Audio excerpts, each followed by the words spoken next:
October 9th, 2021. Fat for a reason. So I'm not going to read this email because it was from someone who wrote me about how they felt very subconscious about their weight. But I wanted to include this because my response to them has a lot of insight as to why I have been so fat my whole life. So I'm not going to talk about why they were telling me this or anything, but I wrote back saying, I think you look like an angel, and I'm pretty sure everyone who knows you would agree.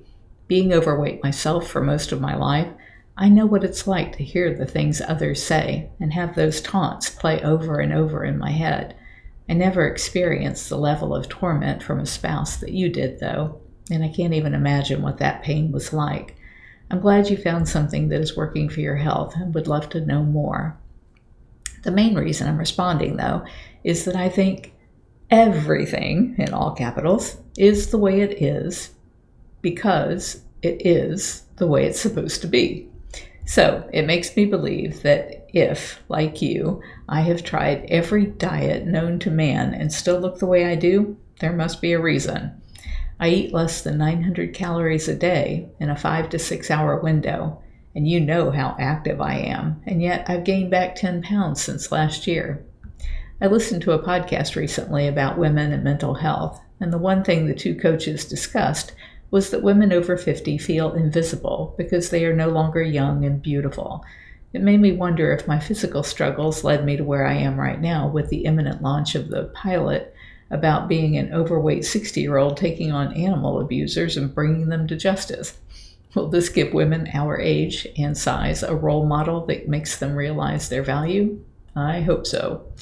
Or I may be totally invisible to the demographics the TV channel needs and never have a series. If that's the case, I'll have to look for meaning behind my appearance elsewhere.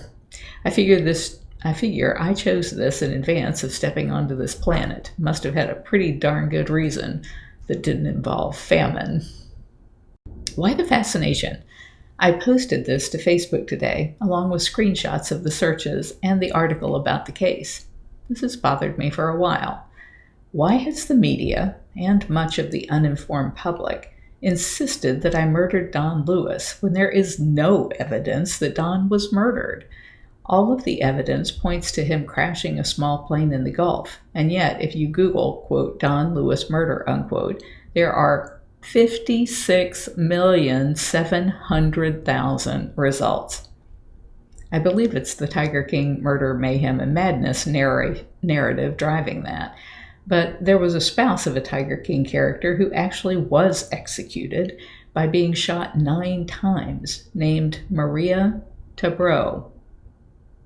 This murder was just a year before the Larry Nash murder, who Tabreau says in Tiger King that he helped hide. When you Google, quote, Maria Tabreau murder, unquote, there are a mere 24,400 results.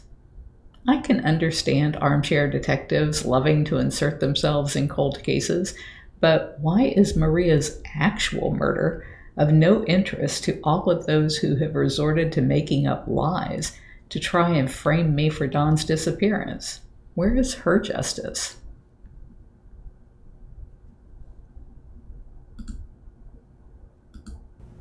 If you're enjoying my diary, please like, share, and subscribe. You can find other ways to connect to me over at bigcatrescue.org/Carole.Baskin.